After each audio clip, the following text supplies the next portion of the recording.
chegou? Estava aqui pensando, como somos covardes?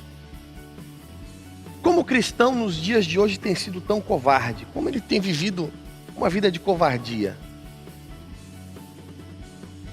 Antigamente a gente ia para as praças, a gente ia para as ruas, a gente pregava o evangelho de uma forma tão mais fácil.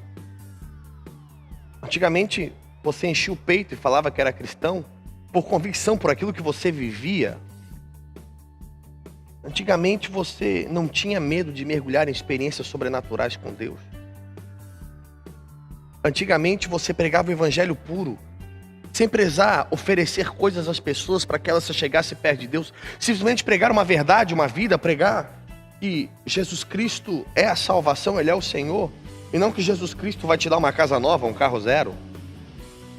Antigamente você ia na cara e na coragem para pregar o evangelho. Você dizia, olha, Ele mudou a minha vida. Ele transformou a minha vida.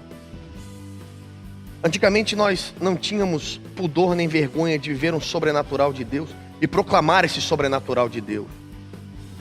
Antigamente nós éramos discriminados por dizermos que éramos cristãos. Hoje em dia nós temos vergonha de dizer que somos cristãos. Que a pessoa pode nos chamar de trouxa, de otário, pode nos chamar de pessoa que dá dinheiro para o pastor. Antigamente nós pregávamos o batismo com o Espírito Santo, experiências com o Espírito Santo. Os testemunhos em cima dos altares eram: Deus operou na minha vida ao ponto de eu ser batizado com o Espírito Santo, de eu ser liberto, transformado. Na sua maioria hoje, Deus me deu uma bênção financeira. Que tipo de profundidade a gente quer viver com Deus? Eu lembro de um texto de uns discípulos que estavam num determinado barco no mar da Galileia e de repente um homem aparece. Ele aparece andando sobre as águas como um fantasma, como eles mesmos interpretavam. Mas teve um homem só, chamado Pedro, que falou: se tu és Cristo que estás andando sobre as águas, deixa-me ter contigo.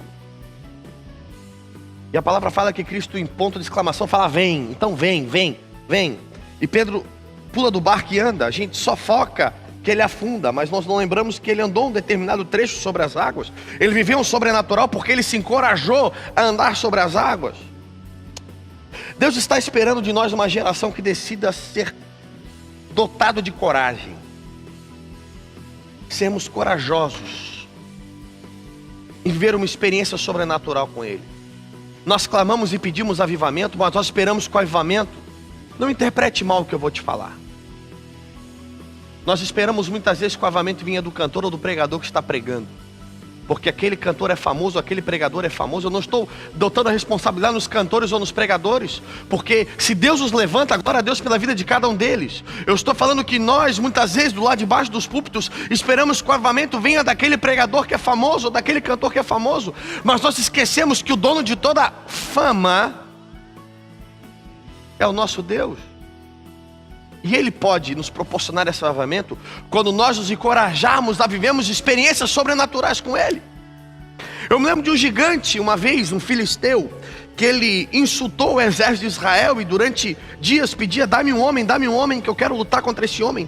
E muitos grandes soldados, altas patentes daquele exército se encovardaram de enfrentar esse gigante. E o menino, um pequeno, um nanico, um tampinha, decide enfrentar esse gigante, e por ele ter coragem, Deus o exaltou ao ponto de ele vencer esse gigante. Nós clamamos por avivamento, igreja, mas o avivamento só vai chegar quando nós tomarmos a coragem de dobrar os nossos joelhos e tentarmos viver, experimentarmos viver uma experiência sobrenatural com Deus. Qual foi a última vez que você chorou na presença de Deus? Qual foi a última vez que você desejou ter uma experiência nova com o Espírito Santo de Deus? Qual foi a última vez que você escutou a voz de Cristo dizendo: sobe aqui que eu quero te mostrar algumas coisas diferentes? Qual foi a última vez que você se perdeu em adoração a Jesus Cristo? Qual foi a última vez que você deu liberdade ao Espírito Santo ao ponto de você viver algo diferente? Ou será que você está esperando o anjo Gabriel bater na tua porta e falar: parabéns, você foi contemplado com uma experiência sobrenatural? Nós precisamos ser uma geração de pessoas ousadas. Deus te chamou para ser ousado. E muitas vezes você acaba se encovardando naquilo que Deus te chamou. você acaba tendo medo.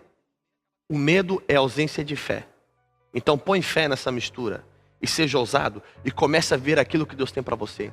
O avivamento vem de um povo que se une e decide verdadeiramente viver o evangelho e ter experiências sobrenaturais com Deus. Quando nós dobrarmos os nossos joelhos, em ousadia, decidimos enfrentar o gigante ou andar sobre as águas, Deus vai mover o céu sobre as nossas vidas. Seja ousado, não se encovarde. O reino de Deus não é feito de covarde. Nós, como nova geração de cristãos, temos que ser ousados. Nós nos alegramos quando um cristão é ousado. Querido, todos nós fomos chamados para ser ousado, numa nação de ousadia. Seja ousado. A palavra fala, pede-me, te darei as nações como herança. Seja ousado, que eu vou te dar muito mais do que você pode imaginar. Esse é o meu recado para você. Seja ousado. Covarde, estou fora. Seja ousado, em nome de Jesus.